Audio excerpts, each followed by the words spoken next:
Kundanapalli ash ప్లాంట్లో జరుగుతున్న అక్రమాలు దౌర్జన్యాలపై నిజ నిర్ధారణ జరపాల్సిన అవసరం ఉందని కాంగ్రెస్ పార్టీ సీనియర్ నాయకులు గుమ్మడి కుమారస్వామి అన్నారు.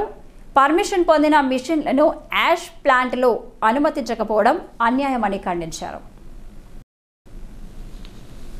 ఈ మేరకు సోమవారం మొగల్ పహాడ్ గ్రామ భూ నిర్వాసితులతో కలిసి గోదావరికని ప్రెస్ క్లబ్లో ఏర్పాటు చేసిన మీడియా సమావేశంలో జీకే మాట్లాడుతూ నిబంధనల ప్రకారం అనుమతి తీసుకున్న మిషన్లను క్వారీలోకి రాకుండా అడ్డుకోవడం అమానుషమని మండిపడ్డారు. స్థానిక పోలీస్ అధికారులు అత్యుత్సాహంతో అక్రమార్కులకు అండగా నిలుస్తుండడం సరైంది కాదని సూచించారు. దళితులన్న చిన్న చూపుతో దౌర్జన్యాలకు పాల్పడుతున్న వారిపై నేషనల్ హెచ్ఆర్సీకి ఎస్సీ కమిషన్లకు ఫిర్యాదు చేస్తామని చెప్పారు. యాష్ ప్లాంట్లలో జరిగే అక్రమాలు దౌర్జన్యాలపై నిజ నిర్ధారణ జరిపేందుకు మేధావులు పౌర విజ్ఞప్తి చేశారు. కాగా 600 ఎకరాల భూమిని కోల్పోయిన కుందనపల్లి గ్రామస్తుల మిషన్ను యాష్ ప్లాంట్లోకి అనుమతించి అదే స్థాయిలో 600 ఎకరాల భూమిని కోల్పోయిన మొగల్ పహాడ్ గ్రామస్తులకు చెందిన మిషన్ను అనుమతించకపోతుండడం ఎంతవరకు సమంజసం అని చిలుక రాజేశం అనే గ్రామస్తుడు ఆవేదన వ్యక్తం చేశారు. ఎమ్మెల్యే అనుచరులు దుర్మార్గంగా వ్యవహరిస్తూ తమకు తీవ్ర అన్యాయం చేస్తున్నారని వాపోయారు. ఎన్టీపీసీ బూడిద వ్యవహారము గతంలో కూడా మేము చెప్పాం. ఇది నిజాలు నిగ్గు తెలుసుకునే అవసరం వచ్చినప్పుడు చెప్పకుండా చెప్తామని చెప్పడం జరిగింది.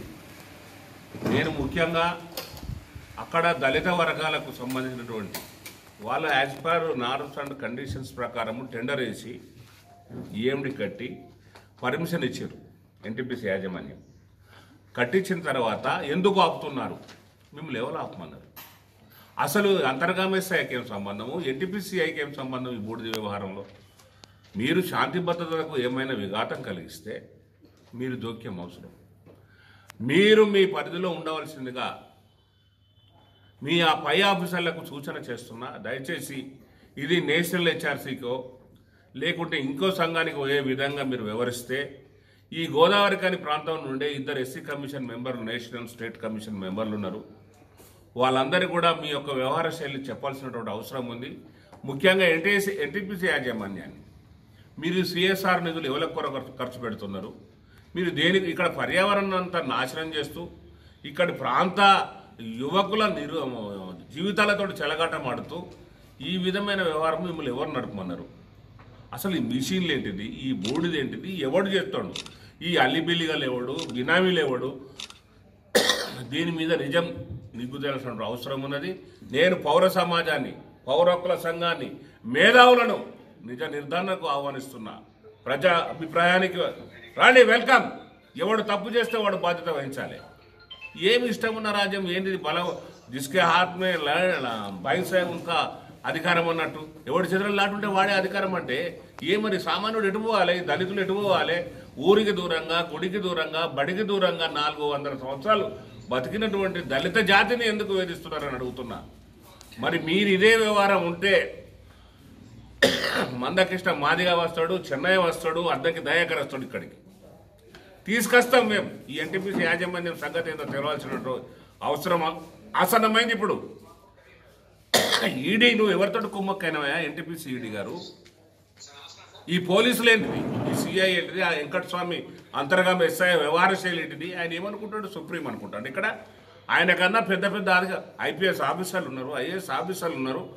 మేము సిపి గారిని రిక్వెస్ట్ చేస్తున్నాం, అయ్యా మేము దళితులము, దయచేసి మా జోలికి రావద్దని మీ కింది అధికారులకు ఆదేశించవలసిందిగా ప్రార్థిస్తున్నాము. మేము చట్టానికి లోబడి మిమ్మల్ని వేడుకుంటున్నాము.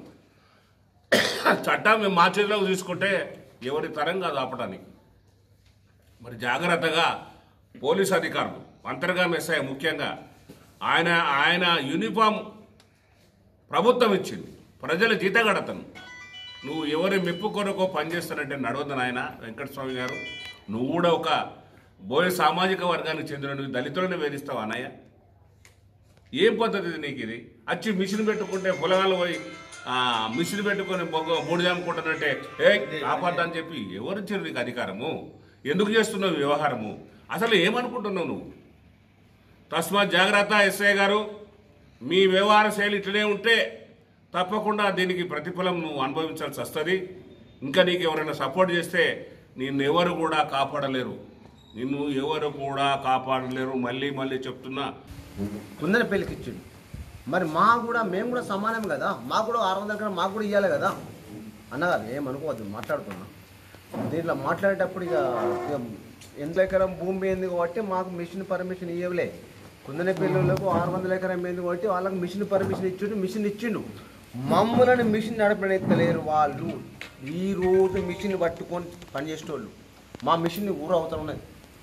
మేము మిషన్ ఉంటపోయినాం, ఊరవతల పెట్టిరు. మాకు వాళ్ళకి వాదన నడుతుంది. పోలీసు వాళ్ళు సహకరిస్తలేరు, ఎమ్మెల్యే గారు సహకరిస్తలేరు, ఎవరు సహకరించలేరు. మేము కూడా ఒక ఊరు వాళ్ళం. ఇల్లు వేయినాయి, భూములు వేయినాయి. 600 ఎకరాలు 1200 ఎకరం వేయింది. ఇంటికి వచ్చినాం. కుందన పిల్లకచ్చి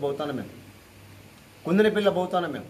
దీంట్లో మనకు జరిగిన అన్యాయం ఏంటంటే 600 ఎకరం వేయింది, 600 ఎకరం దున్నామంటే కూలు లేదు, నౌకరియలే, మాకు ఎన్టీపీసీ వారు మాకు ఉపాధి కల్పించలే. మేము అడుగుతున్నాం. దీంట్లో అడిగే దాంట్లో తప్పుంటే క్షమించండి ఎమ్మెల్యే గారు. మేము తప్పుగా మాట్లాడితే మేమేమంటున్నాం అంటే, అయ్యా మా గరీబోళ్లకు ఒక మిషన్ ఇప్పియలేదు. నేను మిషన్ తెచ్చుకున్నా, నాకు పర్మిషన్ నన్ను ఓనితలేడు వాళ్ళు. బాబు అదేనా, నన్ను ఓనితలేడు. లక్షల రూపాయలు ఖర్చు పెట్టి మిషన్ పర్మిషన్ తెచ్చుకున్నాం, నన్ను ఓనితలేడు.